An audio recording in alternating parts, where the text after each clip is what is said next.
এই ট্রাইব্যুনালে আপনার জুলাই বিপ্লবের যে আকাঙ্ক্ষা সে অনুযায়ী যাতে এই মামলাগুলোর যাতে দ্রুত বিচার নিষ্পত্তি হয় সেগুলোর উপরে আমরা আলাপ আলোচনা করেছি।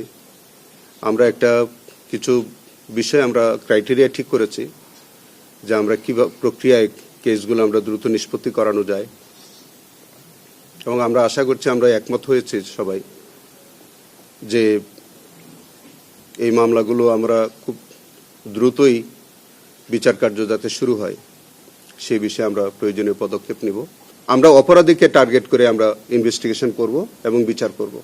আমরা কোনো ইনোসেন্ট মানুষকে টার্গেট করে বা রাজনৈতিকভাবে হয়রানি করে ওইরকম টার্গেট করে আমাদের কোনো কার্যক্রম পরিচালিত আমাদের মাধ্যমে হবে না। এই সবগুলো কেস আমার কাছে দাখিল করবে এবং আমি এগুলো সব দেখব, চার্জগুলো ফর্মাল চার্জগুলো ঠিক হয়েছে কিনা, ইনভেস্টিগেশনগুলো যথার্থ হয়েছে কিনা, এগুলো সব কিছু আমি দেখব।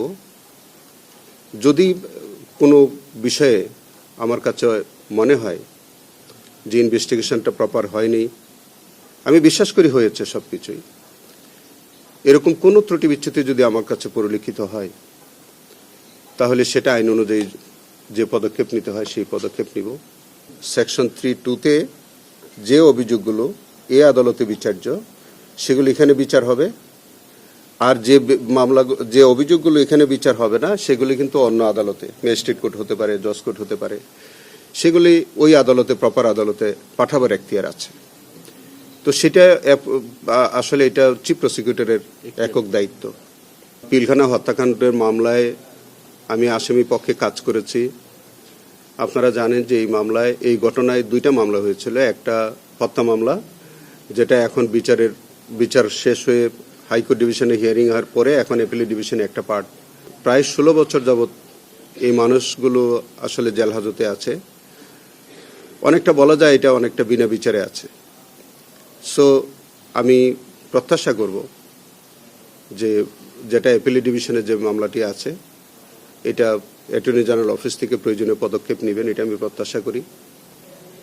আর যে মামলাটি নিম্ন আদালতে বিচারাধীন আছে সেটাও ওখানে আমি যারা প্রসিকিউশনে কাজ করছেন তাদেরকে আমি অনুরোধ জানাবো যে এইটি খুব দ্রুত নিষ্পত্তির একটা ব্যবস্থা নেবেন, আর যারা জামিন পাওয়ার যোগ্য তাদের যাতে জামিন হয়, এবং এটি দ্রুত নিষ্পত্তি আমি কামনা করি।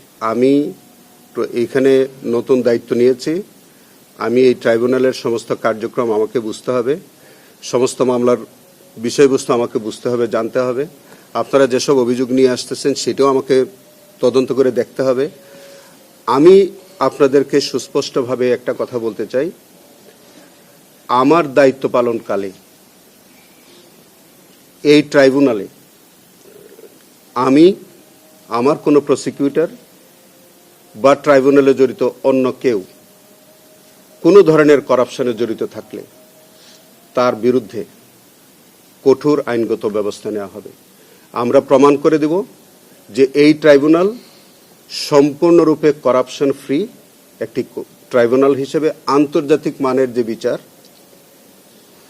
সেই মানের একটি বিচার এখানে অনুষ্ঠিত হবে। এখানে বিচারের বাইরে অন্য কোনো আলোচনা আমরা প্রশ্রয় দেব না।